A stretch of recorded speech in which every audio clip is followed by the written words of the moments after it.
आरंभ करें, फिर चाहे वो किसी को सुख देना हो या स्वयं को बदलने का प्रयास करना हो, कुछ भी हो, विलंब ना करें, क्योंकि समय उसी का साथ देता है जो समय का सम्मान करता है। राधे राधे। मीठा पानी सबको भाता है, परंतु खारा पानी किसी को नहीं भाता। अब सोचने वाली बात यह है कि मोती समुद्र की गहराइयों में ही बनता है। खारे पानी के मध्य में रहकर, हर क्षण भक्षकों से टकराकर, अपने अस्तित्व को दांव पर लगाकर ही सीप मोती प्रदान कर पाती। कभी सोचा है क्यों? क्योंकि बिना संकटों का सामना किए, बिना विषम परिस्थितियों में उलझे आपको सुख प्राप्त नहीं होगा। इसलिए निडर होकर संकटों का सामना कीजिए और मेरे साथ प्रेम से कहिए, राधे राधे। हम सब समय की महत्ता को पहचानते हैं। समय ही हमें बनाता है, समय ही हमें नष्ट कर देता है। कभी समय ठीक चलता है तो कभी बहुत ही खराब समय आता है। विचित्र बात यह है कि हम फिर भी समय को ही नष्ट करते हैं। स्मरण रखिएगा, समय केवल जाता है, कभी आता नहीं। इसलिए समय की प्रतीक्षा में समय व्यर्थ ना करें। जो भी करना है आज अभी इसी क्षण प्रारंभ करें, फिर चाहे वो किसी को सुख देना हो या स्वयं को बदलने का प्रयास करना हो, कुछ भी हो, विलंब ना करें, क्योंकि समय उसी का साथ देता है जो समय का सम्मान करता है। राधे राधे। कहते हैं सबकी सीमा होती है, कठिनाइयों की, पीड़ा की, संकट की, अंधकार की भी। यदि किसी की सीमा नहीं होती तो केवल कड़े परिश्रम की। आपने देखा तो होगा, रात कितनी भी काली हो, सितारे परिश्रम से उससे लड़ते रहते हैं और अंत में सवेरा आ ही जाता। आंधियां पंछियों के बसेरे को तहस नहस कर देती, किंतु पंछियां अपने परिश्रम से उसे पुनः बना ही लेती,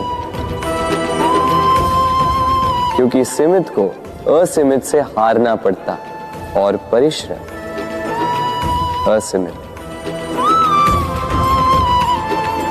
राधे राधे। बहती नदियां कितनी सुंदर होती हैं, पावन होती हैं। जहां से जाती है वहां एक नया जीवन प्रदान करती, धरा को सींचती, अकाल को दूर रखती, और कदाचित इसीलिए नदी को मां समान पूजा जाता है। किंतु क्या कभी आपने सोचा है कि नदी जन्म कैसे लेती? क्या ये प्रारंभ से ही इतनी विशाल और वेगवती होती है? नहीं, वर्षा की छोटी छोटी बूंदें गिरकर मिलती, एक सूक्ष्म धारा बनाती। ये धारा पर्वतों के हिम को काटते हुए, स्वयं में पिघलाते हुए, जल प्रपातों से गिरती, चट्टानों से टकराती और फिर जाके नदी बनती। इसी प्रकार ऐसे ही सीधे सीधे कोई महान नहीं बन जाता। छोटे छोटे प्रयास मिलकर एक विशाल व्यक्तित्व बनाते। इसलिए जीवन में प्रयास करते रहिए, अस्तित्व अपने आप ही बन जाए। राधे राधे।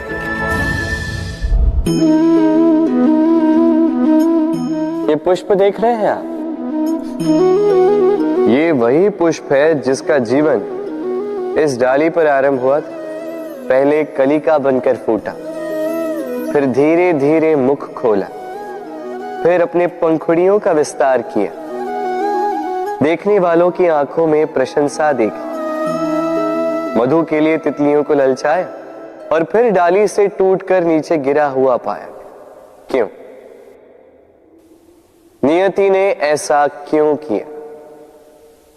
सोचिए।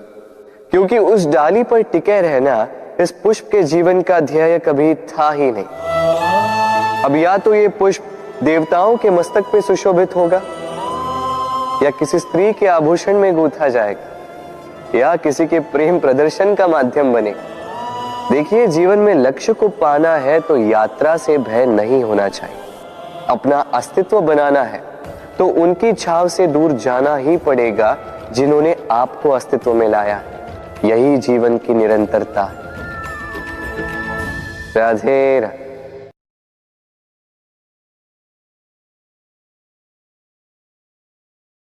होता है, सागर का जल खारा होता है और किसी नाले का जल दुर्गंध से भरा। क्यों? नदी का जल मीठा होता है क्योंकि वो सबको जल देती है। सागर जल लेता है, इसीलिए खारा होता है। और नाला, उसका बहना रुक जाता है और इसी कारण से वो दुर्गंध पूर्ण हो जाता है, किसी काम का नहीं रहता। हमारे जीवन में भी कुछ ऐसा ही होता है। यदि नदी की भांति जीवन में कुछ देना सीखो तो जीवन में मिठास बनी रहेगी। यदि सागर की भांति बांटने के स्थान पर केवल संचय करते रहो तो मन में खटास बढ़ती रहेगी। और यदि नाले की भांति बहना छोड़ दो, कर्म करना छोड़ दो तो किसी काम के नहीं रहोगे। इसलिए बिना किसी विराम के कर्म करते रहो और जो कुछ भी आपके पास है उसे बांटना सीखो। मन प्रसन्न होकर बोलेगा, राधे राधे। मनुष्य में एक बड़ा ही विशेष गुण पाया जाता है, मूल्यांकन करना। क्या महंगा है, क्या सस्ता है। जिसे खरीदने के लिए अधिक धन लगे, अधिक परिश्रम लगे, वो महंगा। जिसे खरीदने के लिए कम धन, कम परिश्रम लगे, वो सस्ता। परंतु क्या यही पूर्णतः सत्य है?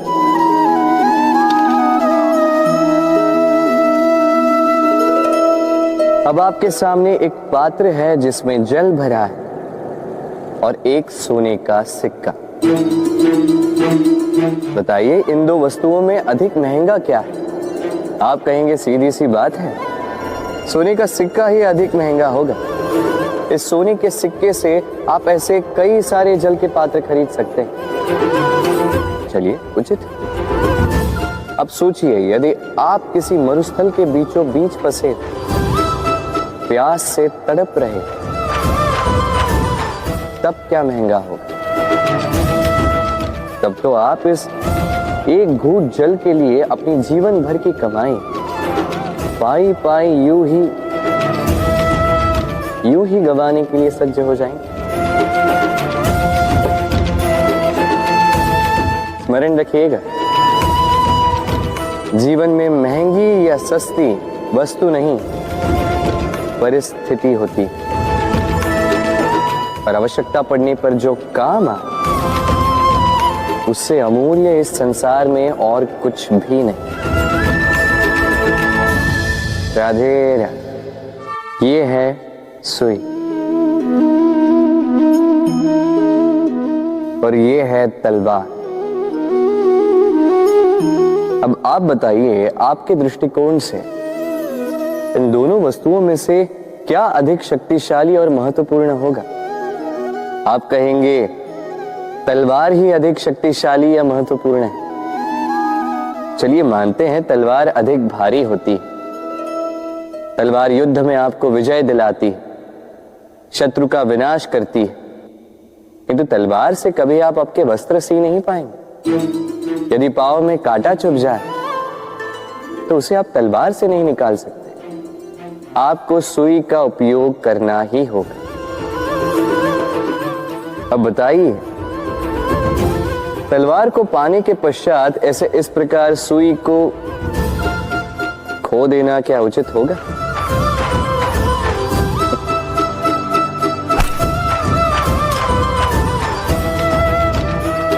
इसी प्रकार जीवन में संपन्न मित्र पाने के पश्चात आपके उन मित्रों को ना खोइए जो कम संपन्न हो, दरिद्र हो,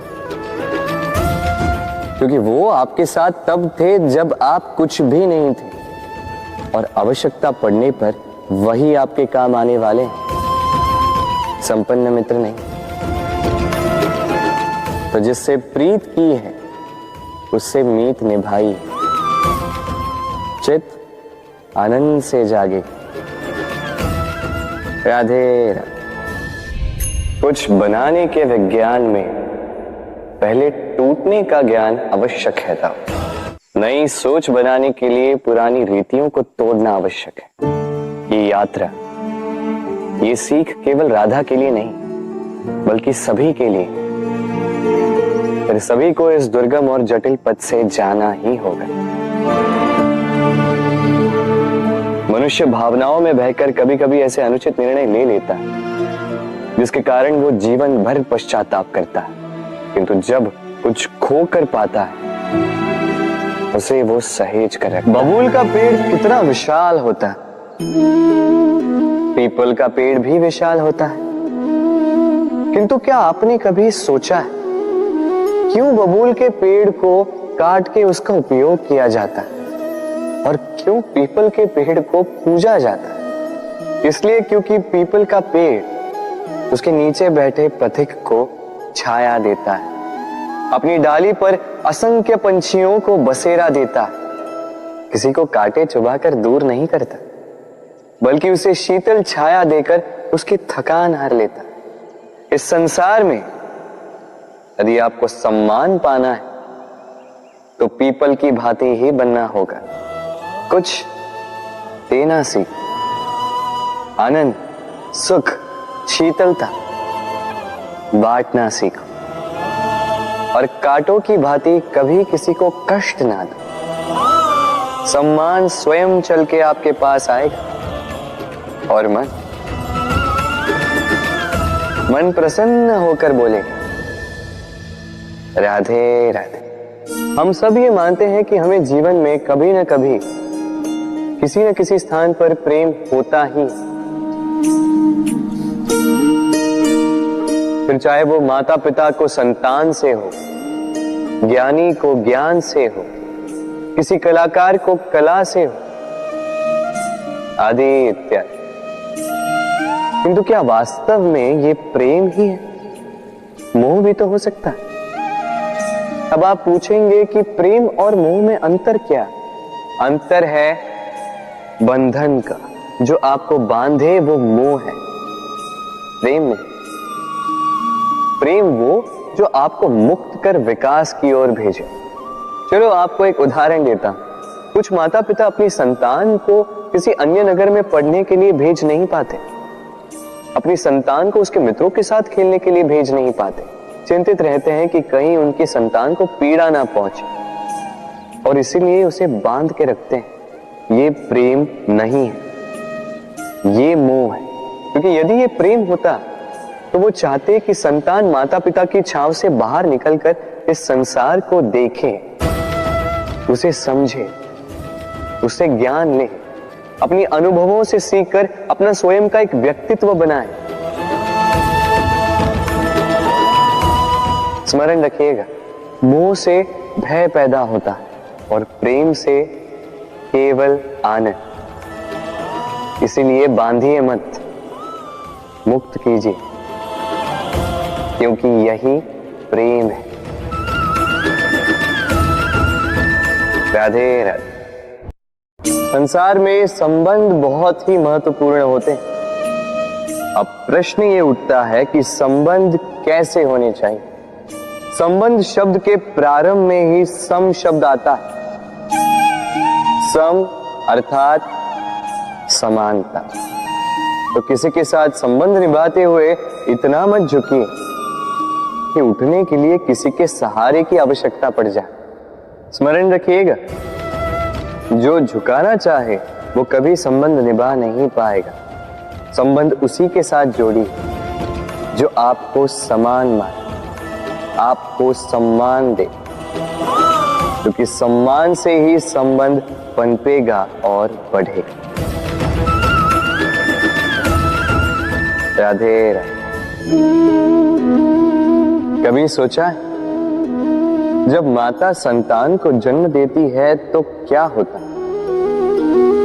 9 माह का गर्भ, प्रसव की तीव्र पीड़ा। कहते हैं ये पीड़ा इतनी भयंकर होती है कि मानो जैसे संतान के जन्म के साथ माता को भी एक नया जन्म मिल जाता है, और इस जन्म के साथ अंत होता है माता की पीड़ा। किंतु यदि आप दृष्टिकोण बदलकर देखें तो आप ये समझेंगे कि पीड़ा का ये अंत एक अपार आनंद का प्रारंभ है। आरंभ संतान का, और संतान माता पिता के लिए सुख का प्रारंभ है। जीवन के साथ भी यही होता है। हम कभी कभी किसी संबंध या किसी स्थिति के पीड़ादायक अंत के कारण इतने विचलित हो जाते हैं कि उस आनंदमयी प्रारंभ को देख ही नहीं पाते।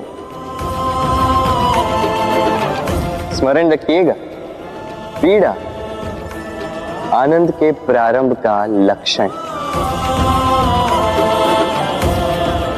राधे राधे। व्यक्ति के सर पर जब क्रोध चढ़ जाता है तो उसे सत्य और असत्य के बीच का ज्ञान नहीं होता। क्रोध उसकी दृष्टि को धुंधला कर देता है और फिर उसके पश्चात केवल माया और कपट ही उसे आगे का मार्ग दिखलाता है। अपने स्वार्थ की सिद्धि के लिए अग्नि क्या करती है? जलाती है। फिर चाहे वो लकड़ी हो, कोयला हो, वस्त्र हो, जो भी आप अग्नि में डालोगे वो भस्म हो जाएगा। किंतु सोना, यदि आप सोने को अग्नि में डालोगे तो वो कुंदन बनकर अपना अस्तित्व निखार लेता है। यदि आप लोहे को ताप दो तो वो फौलाद बन जाता है। क्यों होता है ऐसा? क्योंकि उनके भीतर की अग्नि उनको जलाने वाली अग्नि से अधिक तीक्ष्ण होती। ये अग्नि है निश्चय की, ये अग्नि है पवित्रता की। यदि आपका निश्चय दृढ़ हो, आपके विचार पावन हो, तो कुंदन बनकर निकलोगे, फौलाद बनकर निखरोगे, भीतर से बल पाओगे और कोई आपके साथ अनिष्ट नहीं कर पाएगा। राधे राधे। व्यक्ति का जीवन क्या है? अब आप कहेंगे जन्म और मृत्यु के बीच का समय। और मृत्यु कब होती है? जब व्यक्ति श्वास लेना छोड़ दे, हाथ पांव चलाना छोड़ दे, सोचना छोड़ दे। ऐसा नहीं। देखिए, जल की मृत्यु तब नहीं होती जब वो सूख जाती। जल की मृत्यु तब होती है जब वो प्यास बुझाना बंद कर देती है। सूर्य की मृत्यु तब नहीं होती जब उस पर ग्रहण लग जाए या जब सूर्यास्त हो जाए। सूर्य की मृत्यु तब होती है जब वो भविष्य में इस संसार के जीवों को प्रकाश की आशा देना छोड़ दे। उसी प्रकार मनुष्य का अंत, उसकी मृत्यु तब होती है जब उसके भीतर की करुणा का अंत हो जाए। करुणा वो भाव है जो मनुष्य को मनुष्य बनाए रखती है, जो एक मनुष्य को किसी और मनुष्य का कष्ट, उसकी आवश्यकता का अनुभव कराती है, जो उसे बल देती है किसी और की सहायता करने के लिए, उसे पात्र बनाती है इस सृष्टि का नियंता बनने के लिए। देखिए, इस संसार में मृत्यु केवल एक बार होती, तो उससे पूर्व क्यों मरना? इस करुणा को क्यों मारना?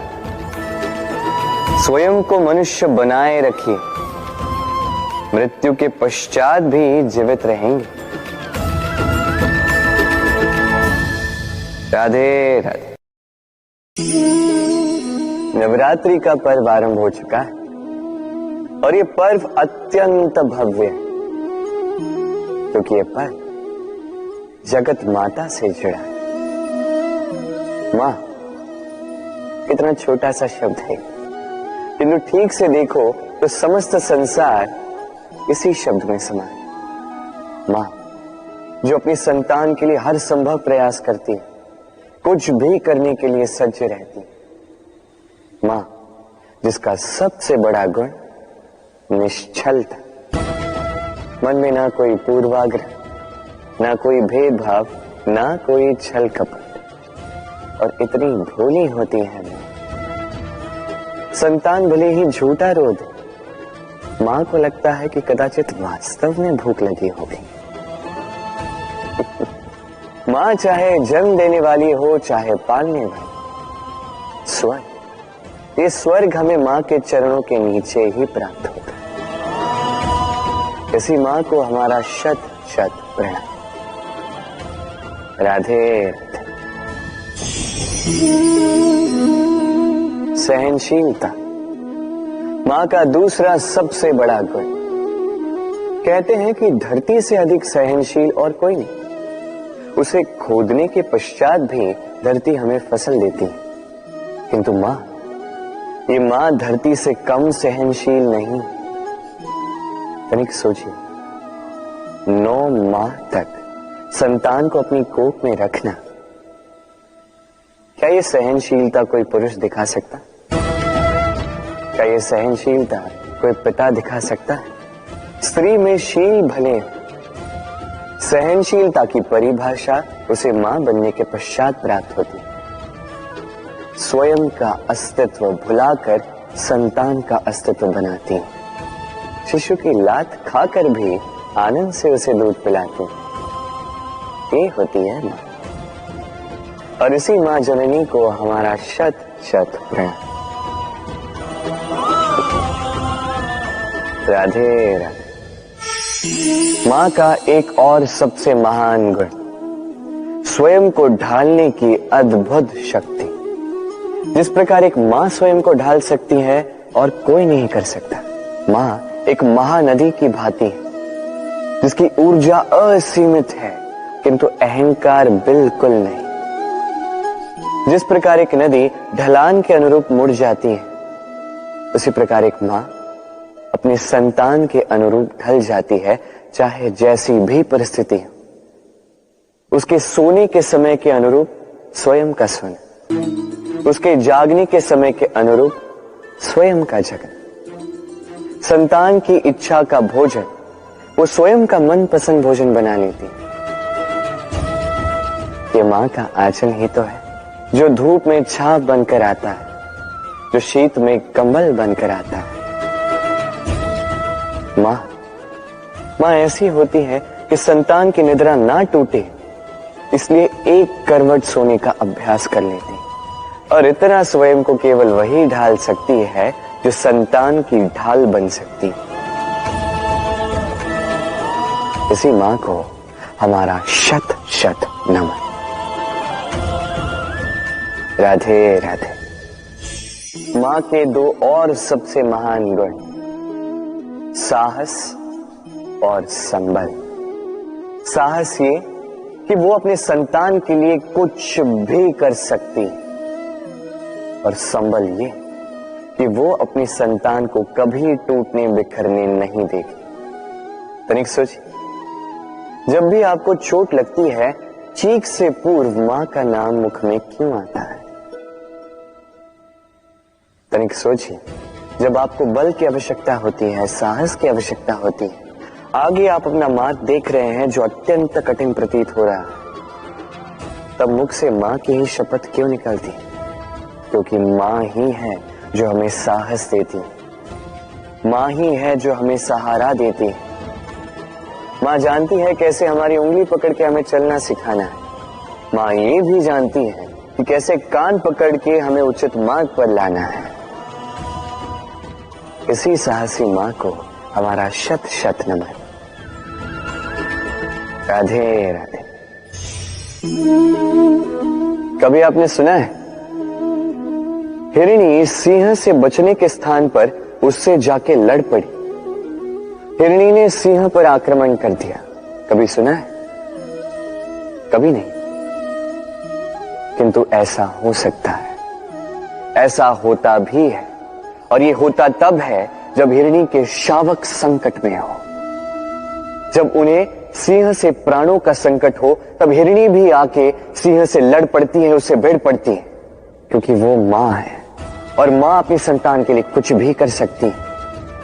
ये ममता है, ये जितनी कोमल हो सकती है उतनी ही कठोर भी हो सकती है, और अपनी संतान के हित के लिए वो क्रोध की पराकाष्ठा पार करते हुए अपनी संतान की सुरक्षा करके ही रहेगी। और इसीलिए तो मां संतान के जीवन की सबसे बड़ी ढाल कहलाती है। इसी मां को हमारा शत शत नमन। राधे राधे। करुणा, करुणा वो भाव है जिससे संसार के सारे भाव जन्म लेते हैं, और ये समस्त संसार ये मां से जन्म लेता है। मां वो व्यक्ति है जो करुणा का सागर है। संतान को देखकर ही समझ जाती है कि उसकी विडंबना क्या है, उसकी आवश्यकता क्या है। संतान के नेत्रों में यदि अश्रु दिखे, वो देखकर ही समझ जाती है कि उसके शरीर के कौन से भाग में उसे चोट लगी है। संतान के बिना कहे मां समझ जाती है कि आज भोजन में संतान क्या खाएगी। ये होती है मां। मां करुणा का सबसे बड़ा रूप है। और आज के युग में मनुष्य जो है थोड़ा भी आगे क्यों ना निकल जाए, मां को तो पीछे ही छोड़ देता है, मां को भूल ही जाता है। ये भूल आप कभी ना करें, कभी ना करें, क्योंकि मां वो करुणा है जो यदि आपके जीवन से चली गई उसके पश्चात आप जीवन अवश्य जिएंगे, किंतु कभी जीवन जी नहीं पाएंगे। उसके पश्चात आपके जीवन से आपका ये मूल्यांकन, आपके जीवन से करुणा का ये भाव, ये भी आप खो दोगे। आपकी मां सबसे अधिक महत्वपूर्ण है। यदि मां को खो दिया तो समझ लीजिए सब कुछ खो दिया। इसलिए मां को सदैव स्मरण रखिए, सदैव उसे प्रेम दीजिए, और मेरे साथ कहिए राधे राधे। आज विजयदशमी, वो दिन है जब श्री राम ने रावण का वध किया। वो दिन है जब श्री राम ने लंका पर विजय प्राप्त की। लोग कहते हैं कि ये अच्छाई की बुराई पर विजय का प्रतीक है। इसे देखने का एक और रूप भी है। जी हां, ये प्रेम के विजय का भी प्रतीक है। ये परिवार के विजय का भी प्रतीक है। आपको तो ज्ञात होगा ही कि रावण महाज्ञानी था, महाशक्तिशाली था, महादेव का परम भक्त था रावण। अब जो व्यक्ति कैलाश पर्वत उठा सकता था, वो व्यक्ति स्वयं एक कटे हुए वृक्ष की भांति श्री राम के चरणों में गिरा हुआ था। क्यों? क्योंकि राम के साथ लक्ष्मण था, वही रावण के साथ विभीषण भी नहीं था।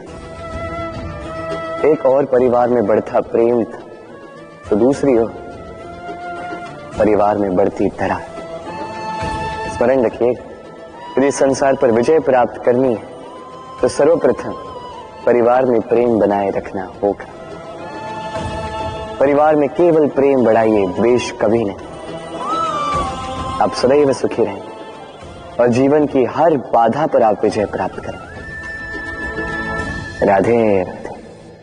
देखिए, कल जो आने वाला है उसके लिए आज को व्यर्थ करना अनुचित है। हमें इस प्रकृति से यही सोच, यही सीख पानी चाहिए। आज का ये क्षण ये कल नहीं आएगा, और कल जो क्षण आने वाला है वो आज को किसी भी प्रकार से प्रभावित नहीं करता। बस इसी सीख को ध्यान में रखते हुए आप सभी निश्चिंत रहिए।